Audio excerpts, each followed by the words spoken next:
Welcome to the Morningstar Podcast, a space for real conversations and shared experiences. Together, we'll explore the ideas and stories that inspire, guide, and connect us all. Let's get started. The Morningstar Podcast discusses topics related to recovery, addiction, and mental health, which may be sensitive for some listeners. We are not medical professionals, and this podcast is not a substitute for professional advice or treatment. Listener discretion is advised.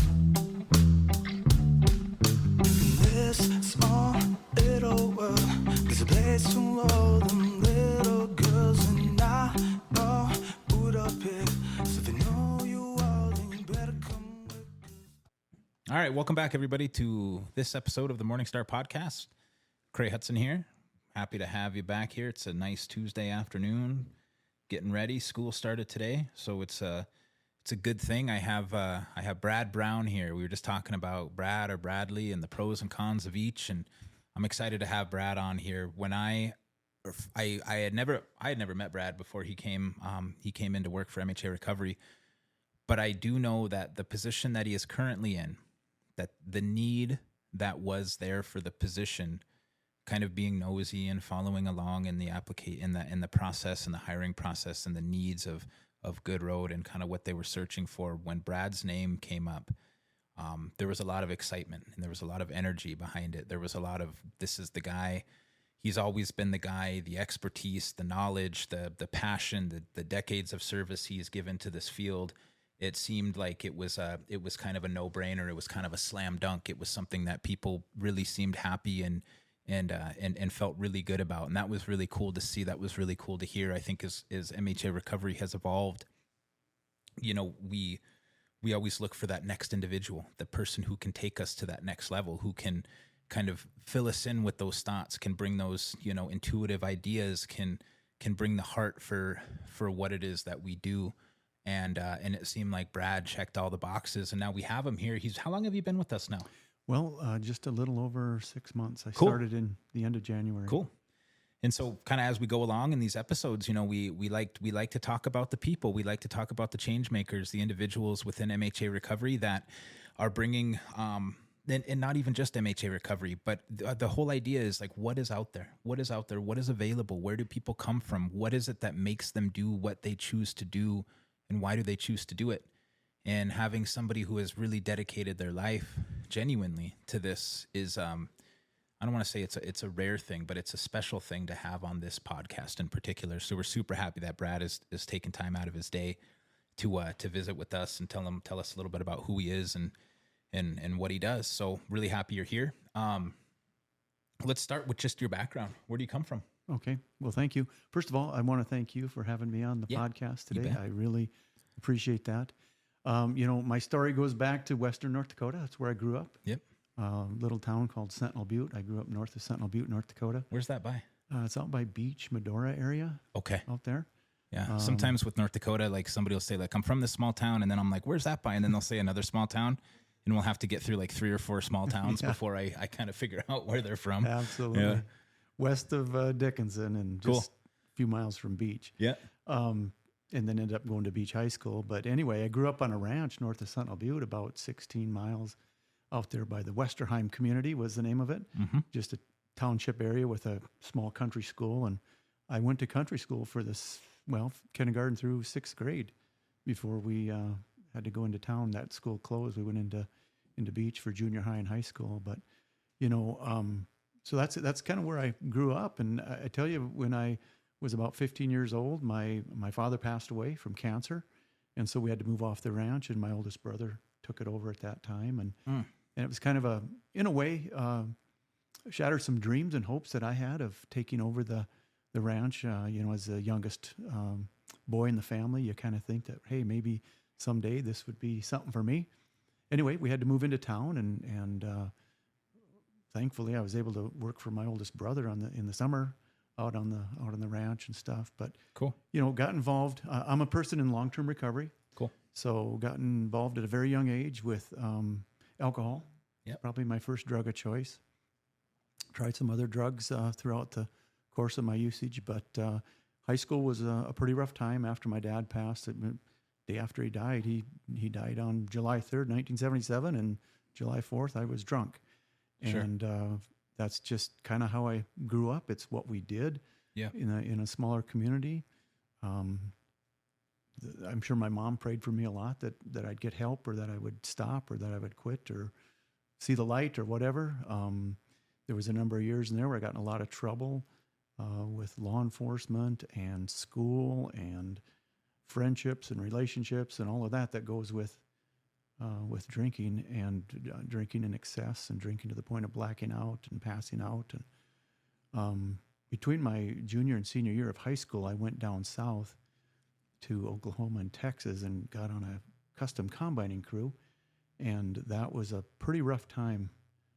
Came back really messed up and also had experimented quite a bit down in Oklahoma and Colorado with, drugs that we probably didn't have much around my small town community. Sure. I went off to college when I took a year off and worked in the oil field right out of high school, and that was a disaster. I mean, I made good money, but it was just a lot of drinking and drugging and hanging out with people I probably shouldn't be hanging out with and doing things I shouldn't be doing. Yep. And 1981, my older brother, who's 2 years older than me, and then I have my oldest brother who was on the ranch, but my older brother, he ended up in Heartview Foundation for treatment. Yeah. And I went to his family week. Matter of fact, I tried to skip out of it, but I was going to Bismarck State College, and it's like Heartview at the time was located over in Mandan in the current Teen Challenge building. But it used to be located over there. And when I came for his family week, we had a lot of discussions about all the hurt and pain and disappointment that his alcohol and drug use had caused the family. And back then you did a lot of heavy confronting of the person with their illness, and I couldn't do it. And they asked me why I couldn't, and I said, because I'm doing the same things he's doing. And I said, I feel like a hypocrite if I told him he needed to stop when I was actively in the middle of or at that time I didn't know it, but at the end of my using. So it was actually October 19th, 1981, on the 18th, but the 19th was my first sober day. And I went into their outpatient program, their evening program. Yep. And by the grace of God, that stuck.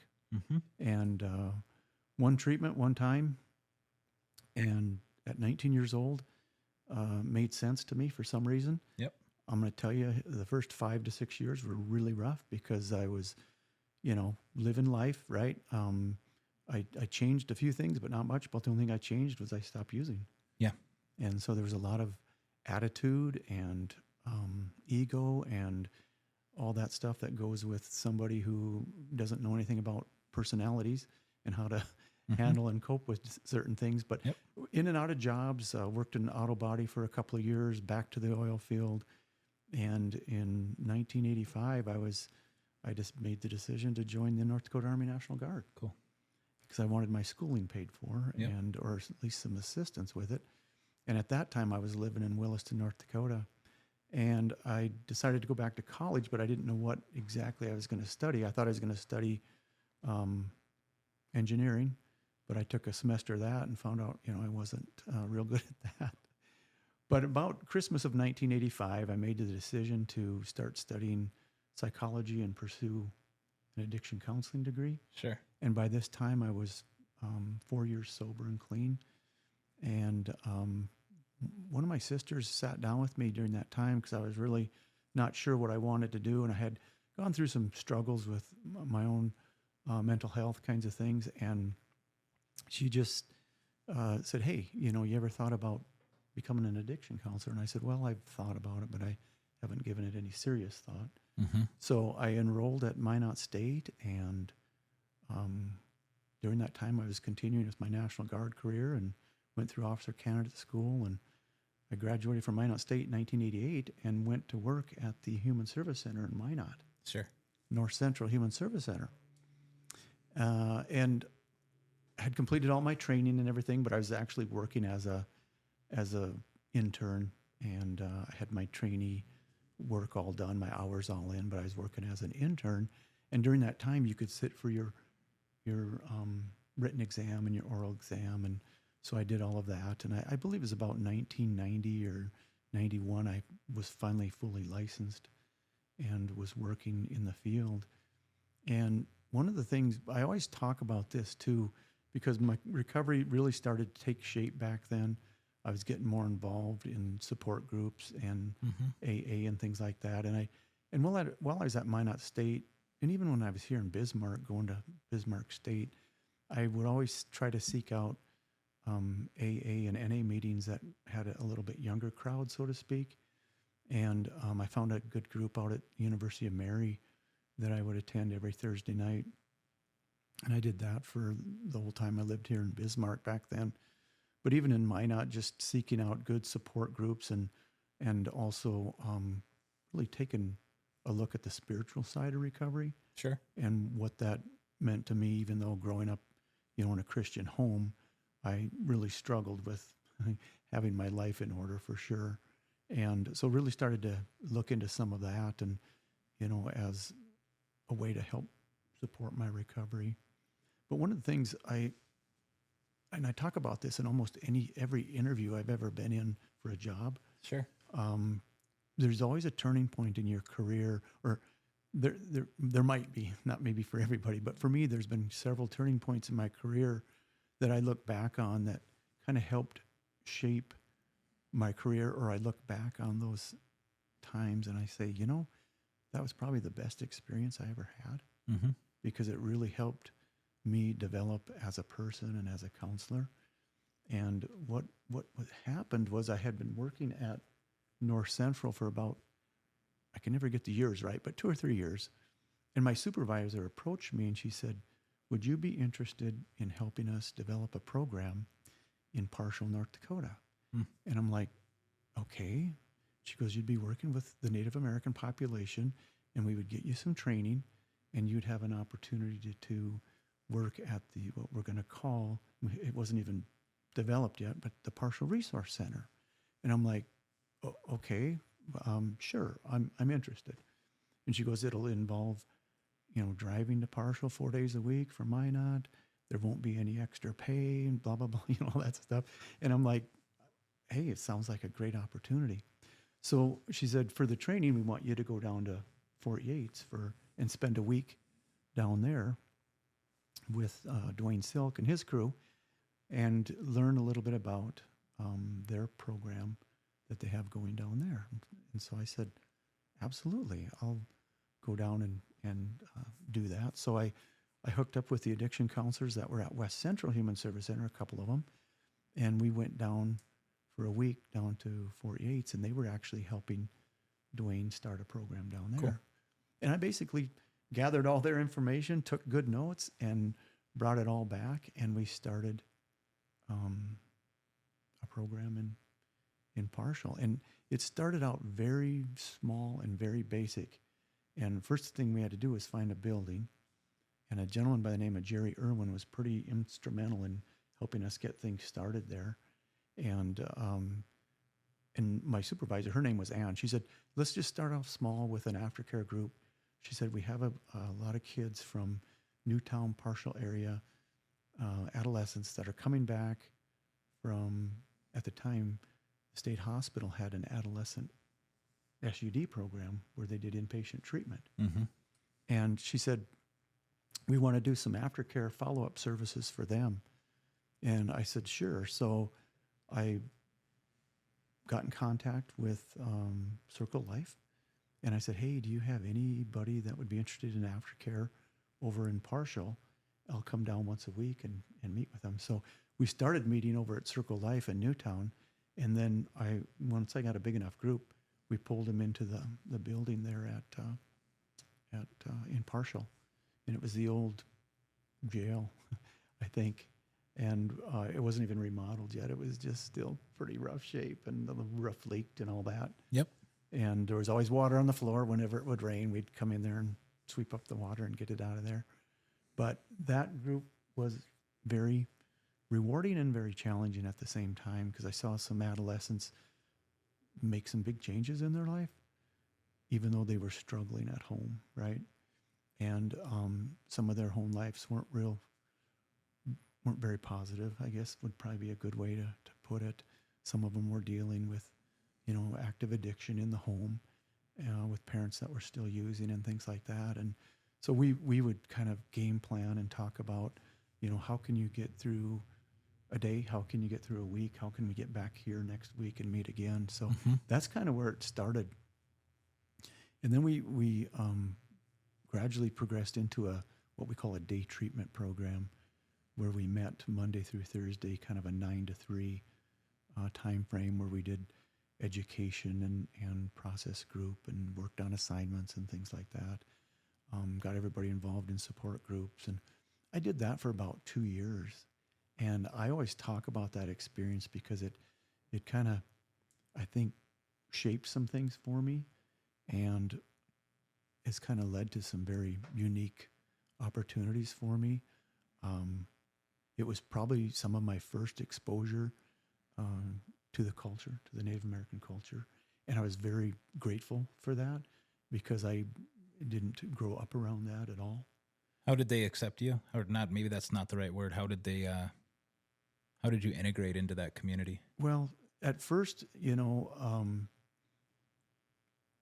it probably wasn't real easy Sure. for me. Yeah. I think a lot of times some of the things that we went to, I went with them, and Jerry was pretty good at saying, hey, just stick by me, right? So we had a client pass, and so I went to my first funeral, and I said, you got to tell me what to do, where to stand, what to say, what not to say, because I said, I don't know. Yeah. And he said, just hang out by me. Yeah. And I remember the first time I ever saw somebody smudge was at a funeral. And, Sure. And I didn't know, Yep. what they were doing. And so he explained it to me, and he said, you can participate or you don't have to, whatever. He said, but it's something that we do. And I said, okay. And I remember after the burial and everything, and again, it was all very hands-on. The family was all involved with the burial. I was not used to that at all. So it was just interesting to see. Then we went to I don't know if it's the city hall or what, but auditorium or whatever. And we had, this was after the funeral and after the burial, then we had the meal. Mm-hmm. And I remember there being lots of food. And I remember sitting up in the bleachers, and they kind of served us, right? They brought the food to us. We didn't have to go down and get in line. And before I knew it, I had 2 plates of food. And then the third time they came around, I'm like, oh, no, thank you. And Jerry's like, no, take another plate. And I'm like, okay. So I ended up with like 3 or 4 plates of food and a loaf of bread and, a 6-pack of pop. And I'm like, what do I do with all this food? And he goes, take it home and feed your family tonight. Right. And I'm like, okay, that's a good idea. Yeah. And so that was some of my first exposure. We went to a couple different powwows, one in Newtown, Sure.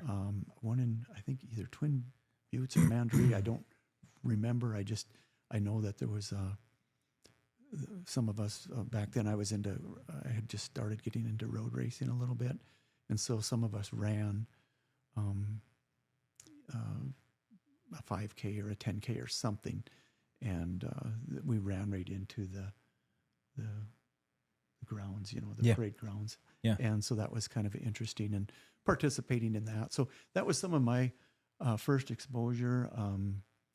I always had Native American friends in college. I always mention Nellreen Yellowbird. She was one of the professors at Minot State. And I always tell this story too about Nellreen because she was a master's level social worker. I was a bachelor's level addiction counselor. And after a couple of years of working in the field, and if you get some additional training, you become a clinical supervisor as an addiction counselor. And Nellreen went back to school and got her addiction license, but she needed a clinical supervisor. And she asked me if I would be her clinical supervisor. And I always get a chuckle out of that because I always saw her as, more educated than myself, a master's in social work, probably licensed as well. And here she was asking me, a bachelor's level LAC, to be her supervisor. And I said, fantastic. So we did that, went through that process and, did her hours, however many it was, 960 or whatever, but just learned a lot and was able what I've always appreciated is being able to ask questions Mm-hmm. when I've had questions about something maybe I don't understand related to the culture, or I've had people correct me on a few things because I've said some things that, you just say it and then you're Yeah. like, well, I probably shouldn't have said it that way, right?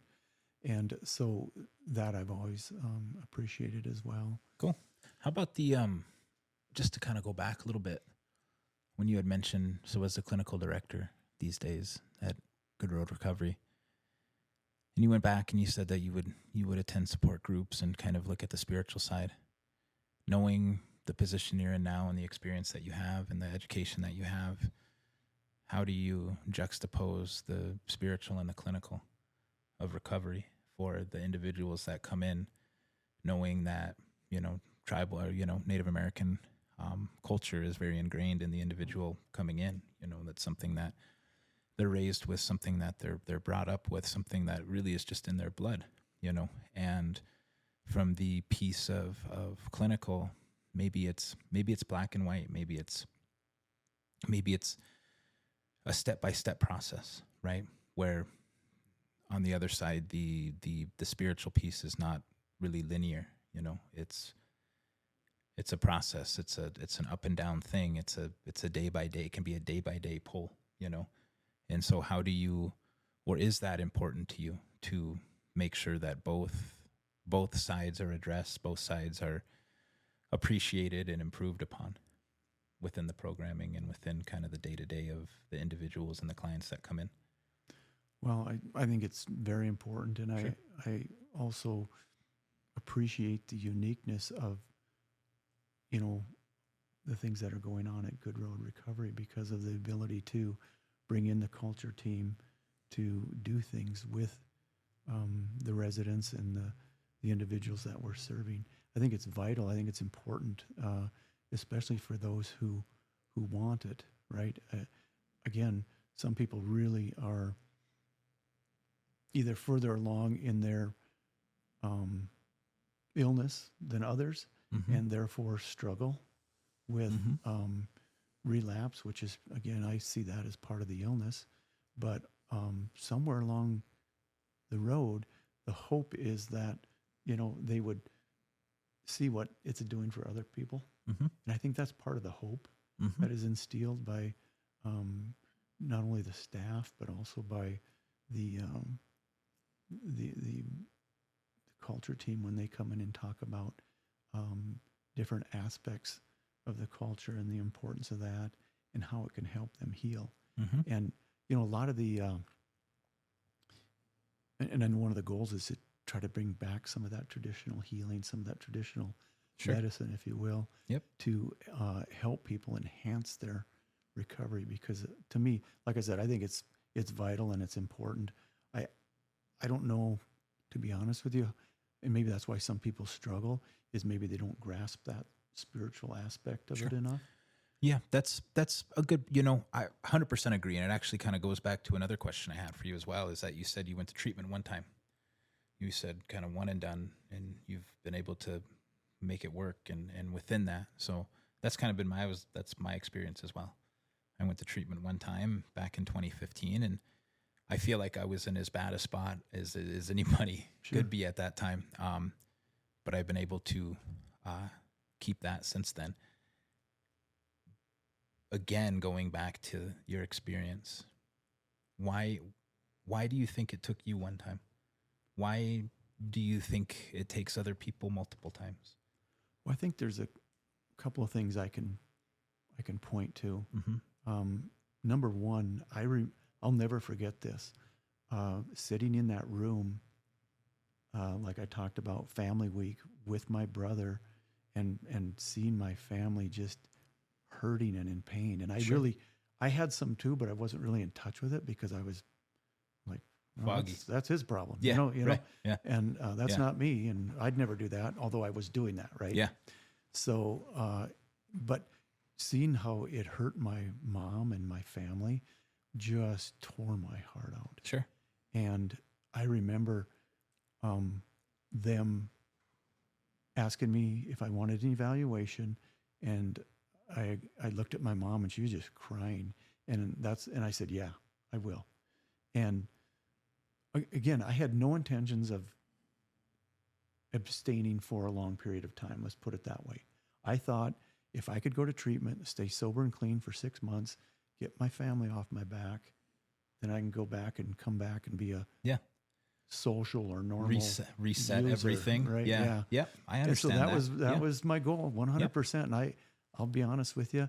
The other thing is, treatment costs money, Yep. and we had insurance, but then there's also this thing called a copay. And my mom said, "I'll pay your copay as long as you don't drink or use while you're in treatment." Sure. I thought, well, that's 6 to 9 months of outpatient. I can do that. And the longer I went on, even when I hit that first year mark, I'm like, there's some things that really are making sense. Now, was I tempted? Was I still going to gatherings that I shouldn't be going to and doing some of the things? Yes. It's kind of this live and learn process. Back to the second part of your question about why does it take some people one treatment and some people, I had a friend that went through 65 times, right? Yeah, sure. 65 trips to the state hospital. Number 65 stuck. Yeah. Yep. So I used to ask him what was different. And he just said, all he could say was, by the grace of God, it made sense. Yeah. That time. I'm sure he was tired of jail. He was tired of, I'm sure he'd been to prison a couple of times. He was just tired of that way of life. He sobered up, went back to school, became an addiction counselor, and a few years ago passed away from cancer. But talk about, because everybody always wants to know, well, maybe I have to go to treatment 65 times. And I'm like, well, I hope you don't have to. Yeah. I hope you don't have to put yourself through that, because we all have one more drink or use in us, but I don't know that we all have one more recovery. I think we're super unique in this way of that alcoholics and addicts always seem to be in this competition where we try to out bottom each other. Mm-hmm. We get into this like, oh, well, you were this bad. Well, I was this bad. And I was this, you know what I mean? And one of the things that I guess I believe in what I was taught early as well. And is that sometimes people just have to go out and feel a little bit more pain.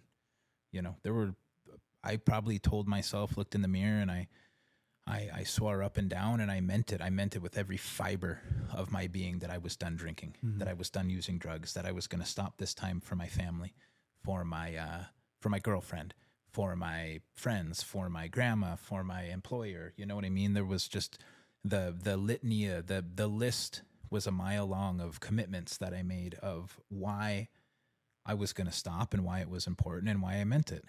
And ultimately, in the end, I do not feel like I was able at that point to accept that the cause of my problems was the lack of willingness to see that they were my problems on my end, if that makes sense. Mm-hmm.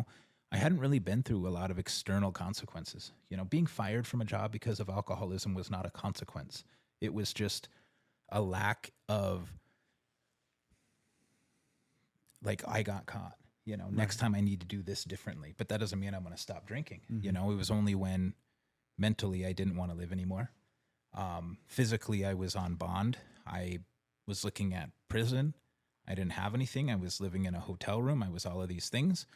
That it finally was like, okay, I'm going to do this. And so when I went to treatment, it was genuinely you tell me to jump and I'll say how, I'll ask how high, and so, the treatment part of it was this is where I need really that kind of wraparound help.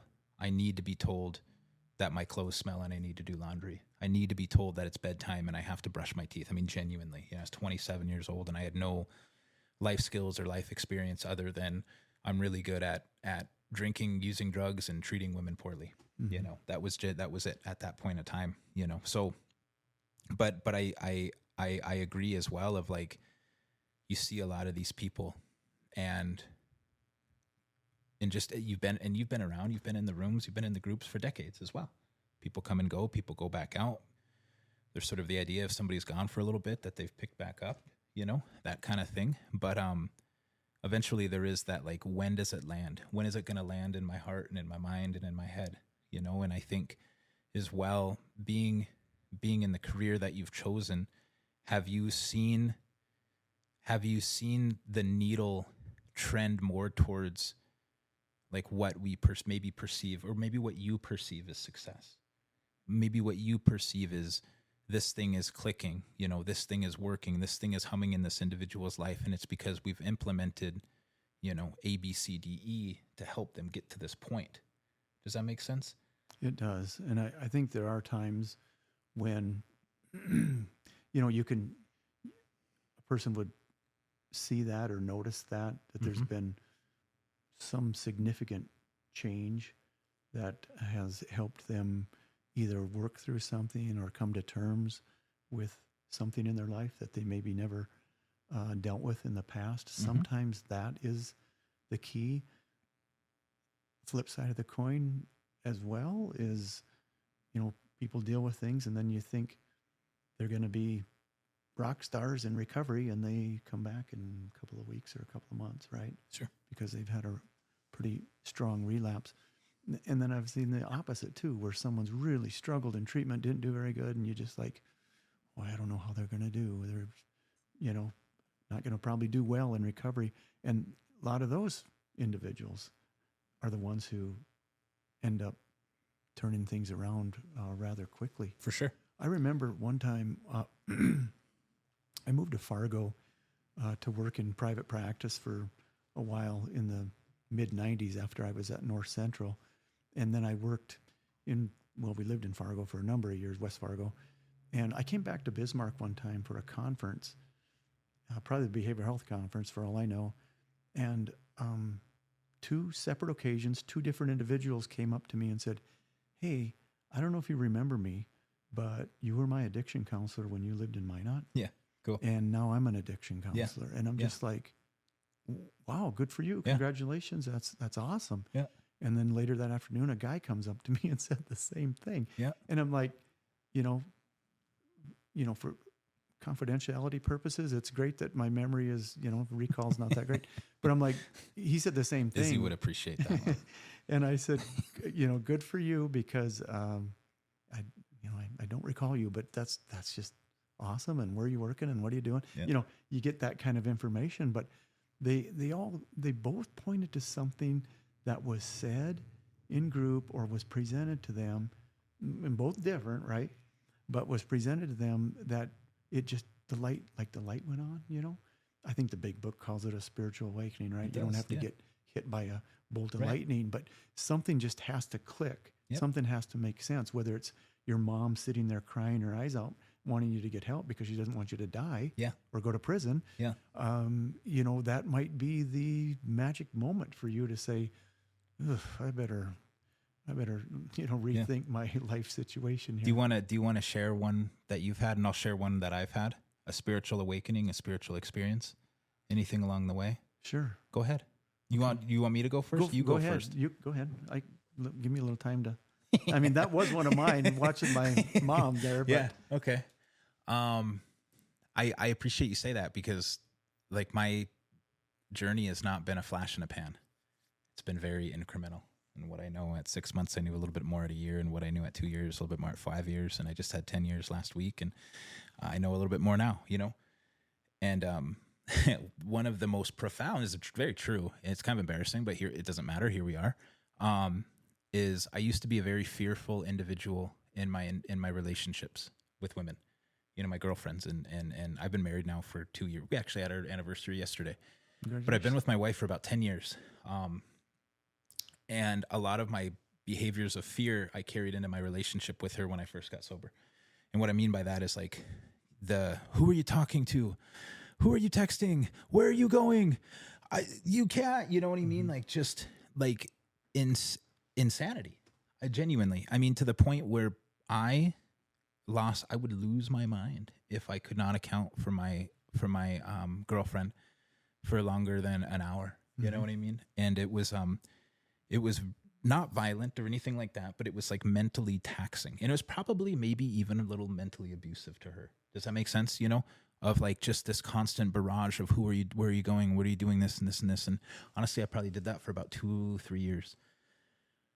And it led to a lot of obviously just not great times. You know what I mean? Distrust built across the ways. And remember one time we were driving and I was in one of my usual episodes, and I remember I would talk to my sponsor and I would pray and I would spend a lot of time doing step 10s and et cetera, and kind of working on it. And she said something like, when is this going to end? When is this going to go away for you? And I have never felt something more powerful come over me at that given time. And I remember it like the back of my hand, this energy genuinely pulsed through me. And it was like just something telling me, you're done doing that. And I looked at her and I said, I'm done doing it. And you can ask her. Everybody, you see her around all the time. It is not something I do at all anymore. Mm. I believe in trust in a relationship now. I believe that it's an action and not just a thing that we throw out. I believe and I trust and I love my wife, and I have to show that through just saying, hey, like, you are free to have those relationships and be who you are and talk, you know what I mean? And it might be small to somebody else, but to me it was huge, you know, and I feel like just the repetition of what recovery gives an individual, of what being able to pause and allow that into your life brings to that individual, you know? So that's kind of one of mine anyway. Mm-hmm. One of my experiences that I've had over the years. And I gotta be honest, I'm so happy it's gone, because it was taxing, you know, right. It was very taxing in my life. So right. Yeah. How about you? Your turn. Yeah. Well, I can relate. It sounds like our roads were very familiar back in the day, but, you know, had some experiences like that as well. I don't know. It just seems like somewhere along the line, I'm going to go back to before I really made the decision to go back to college, but I was living in Beach, North Dakota, and just had a relationship, and I'd lost my job at the body shop because he'd some, you know, layoffs or whatever, right? And I needed a job, and I thought, well, I got to do something different. And I reached out to my sister in Williston, and I said, hey, you know, she had a family, a house full of kiddos, right? And I'm like, I'm thinking of moving to Williston to get back in the oil field. I said, I don't know what else to do. Mm-hmm. I went to school to do auto body, and the two body shops here in Beach are not hiring, got laid off. I'm thinking of going back to what I knew what to do before I went to college. Yep. And that was Roughneck. I said, can I come and stay at your house for a little while till I get on my feet? And she graciously took me in to stay there. And I, you know, the next day found a job, because they were kind of dime a dozen back then when the boom was just kind of tapering off. But one time I was having a visit with her, and we talked about, it kind of gets back to trying to make that decision of what I wanted to do. Mm-hmm. And I said, well, I definitely want to go back to college, but I'm not sure how to make that happen. Sure. And so I started having discussions with her, and then with my oldest brother, about going into the military. Yep.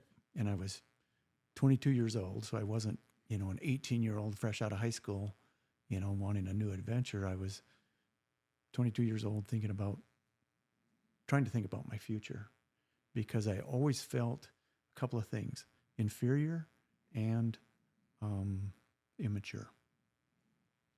Those are a couple of things that I always, I think, struggled with. And the way I would kind of compromise some of that was by not only using, but I was also a class clown, right? So you were a class clown? Yeah, a lot of joking and goofing off and getting in trouble and getting sent to the principal's office and thinking it was all a big joke, right? And so I've just kind of carried that on. I enjoy a good joke and a good sense of humor with people, so I think that's important. But back then it was used, you know, too much, right? I hear you. And there's kind of a point where you have to either grow up, right, or you just keep doing what you're doing. Sure. And that immaturity kind of carried over into everything else that I did, right? Yeah. And I would bring that into relationships, and the insecurity, the jealousy, the possessiveness, those kinds of things that you kind of talked about earlier, I relate to 100%. Sure. And I knew going back to school, again, like I said, it kind of started in Williston, where I went, and I'd already been to a couple years of college, but I I always joke I've been to more junior colleges than some people I know because I went to Bismarck, Bottineau, and Williston junior colleges. But anyway, there was a point in there where I had a sponsor in Williston who talked to me about really taking a look at some of those things and maybe redoing my personal inventory and Sure. and coming to terms with some of that stuff. Because, the first time I worked the steps probably was just going through the motions and trying to get through a program and not really putting a lot of serious thought into it. Mm-hmm. He said, it's all right to do another fourth and fifth step. And I'm I like, agree. it sure is. I've done a few. Yeah. Yep.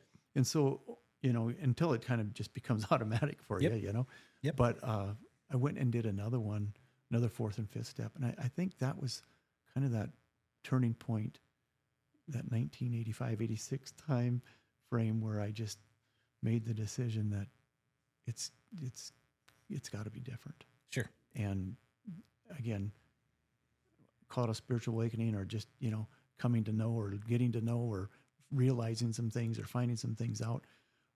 When I went to college at Minot State, I had some really good friends there, and we were all roommates we had an old frat house that we rented, and it wasn't a frat house anymore, but it was like we rented that thing, and we'd have some prayer groups and things like that, and so those again were some foundational building blocks, if you will, to my recovery. I talk sometimes about stepping stones to recovery. And that was another thing I wanted to talk about with you was the, kind of realizing where people are at. In treatment, we call them, meeting people where they are, or seeing where they are in their recovery or what they want to do. For years, my approach was abstinence or nothing, right, in the treatment world. And not everybody's ready for that, and I get that. One of the comments you made Not was, everybody's ready for abstinence or nothing. yeah. Sure. And one of the comments you made about, what did you say? It's probably really good. Yeah, it was. Yeah. Why, one treatment versus, a number Sure. of treatments. I don't know. Oh, I know what you said. Something about have they not had enough pain? Sure. And I think there's some truth within that as well. I hate to see people go out and suffer more because I don't know if they're going to make it back. I completely understand. Yeah. It is a hard thing to swallow sometimes. So, in looking at that and realizing some of that, it's now I, again, learning when I was working in Fargo at Southeast Human Service Center, we had a lot of training on recovery management and some of the concepts and practices of that Sure. William White talks about. But again, meeting people where they're at, introducing harm reduction and things like that. So if someone is making the decision to continue their use, how are we going to keep you safe this weekend? How are we going to get you back to treatment if we need to get you back? And again, with the introduction of Narcan and things like that, some people believe, oh, it's just a right to go use. Well, it actually has saved some lives and it has changed some people's lives too. No doubt. Needle exchange programs and things like that. Absolutely. And again, then hopefully you can get people back and then you can talk to them about cutting down, cutting back, less frequent trips to the ER, less frequent trips to treatment, and sometimes people can put several hours, days, weeks together, and next you know, they're maybe ready to approach the abstinence model. I think it's really interesting, and it seems to me to be kind of on a state by state basis as to how these states handle some of this stuff, and I'll be honest, I'm not 100% certain how North Dakota handles it, but I know states like Oregon and California, they will, if you overdose and EMS is called out to you and they Narcan you and bring you there, I mean, they just head out. They just kind of leave you where you're at, No, I don't want to say leave you where you're at. Not to minimize what they're doing, but they're not going to take it further. They're not going to contact law enforcement, not going to do anything. I think the idea is just to make sure that they were able to get you back. And if you refuse to, you can sign your refusal to take the ride along with them, and kind of go about your business, But it's kind of, in a way, it's kind of a social experiment, because I think it's come a long way. I mean, even when you look back to the founding of AA back in the 1930s, I mean, even in there's passages in that book that sort of dictate how alcoholism was managed at that time, where that they thought that you were just losing your mind mentally, and they would take you into a state hospital and pump you full of stuff. And then they realized after a period of time that they were getting nowhere with this, right? We don't know how to treat alcoholism. The things that we're doing aren't working. That's the whole doctor's opinion is about, this idea of the acknowledgement that the medical field is ill-equipped to handle this thing. And so here's this individual who was introduced a spiritual program, and this endorsement from this MD is saying, I believe that this is a very effective and efficient way to handle alcoholism, right? And if you look at even back to the first editions of the big book, Silkworth's name at the end of his letters is XXXXX, because he did not want his name out there as being the first doctor to endorse this program, but then as the decades have gone on, and the idea of addiction and alcoholism and how to treat it have come to play. And then, obviously there's the education that people can do, and in the way that's in a way that the whole system is set up now. The whole SUD behavioral health system is set up now it's built to sustain, and it's built to last, and it's built to be effective, And I think one of the things that I always say, and this is just honestly my opinion and what I believe, is there's the smartest minds in the world. There's the Izzies and the Tyrells and the Brad Browns and all of these people. And there's education, and there's love, and there's passion, and there's commitment, all of that stuff. But we can't teach the willingness to be there. We can't give you that. And if we could, we should bottle it and we should sell it, but we can't. So what do? Well, we have hotlines, and we have treatment. We have IOP, and we have culture teams, and we have podcasts, and we have all of this stuff to get this information out, the information superhighway.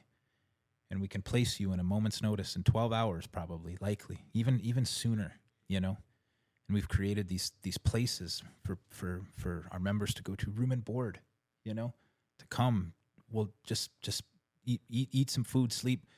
If you choose to leave, we don't want you to leave, but if you choose to leave, there's still going to be somebody at the end of the hotline the next time you call, and it's there. And the success that we've seen is huge success.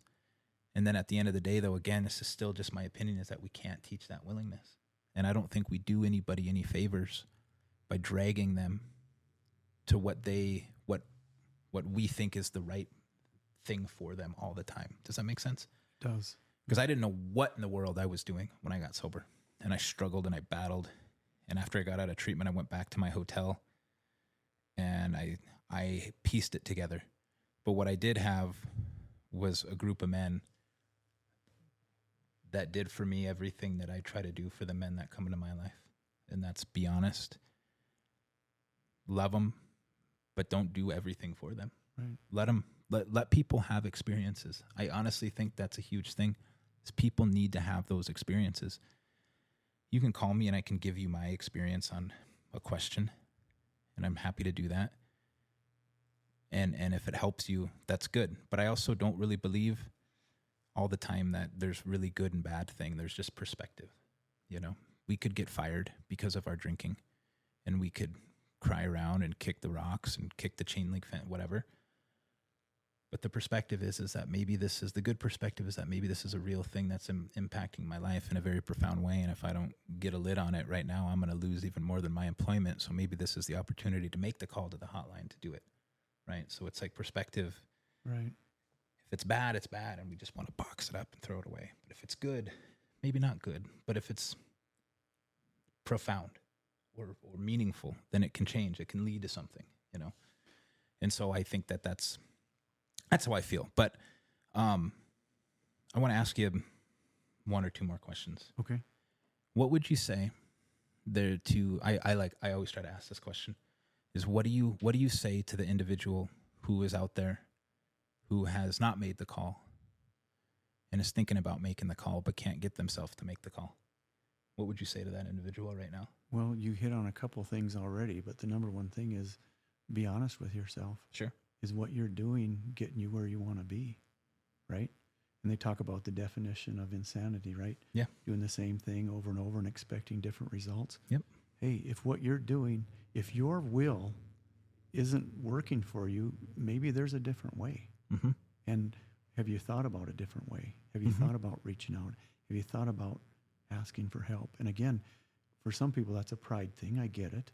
But for others, it's the only thing that they have left is to say, yeah, I my way's not working. There's got to be another way. Maybe I need to reach out and make that phone call. Maybe I need to get the number to the hotline and give somebody a call and ask to get help or to get in or get an assessment or maybe I just need somebody to talk to. Maybe I've been through treatment numerous times, but just need to maybe I haven't never had a sponsor. Sure. Maybe I just need a sponsor. Yep. Someone to, help guide me and sponsor me. They're not going to do all the work for me, but they're going to at least give me some honest advice.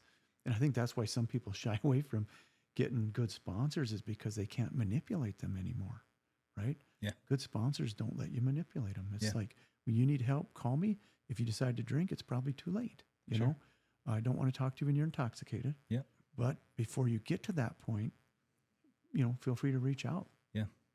So I think that's important for people to know that. But, the big book also talks about self-will run riot, right? For sure. Yep. And I never used to know what that meant other than, I must really be into myself and Yeah. messing things up, which is kind of what it is, I think. Yeah. But again, like you said, we can't really change somebody's will. I Right. can't make them willing, but I can offer them hope, For sure. right? Yeah. And so that's the biggest thing is just letting people know that things can get better. Things can be different. You just got to ask, Mm-hmm. or you just got to make that first phone call, or you just got to, feel free to reach out. And you know what? Nobody here is going to judge you, right?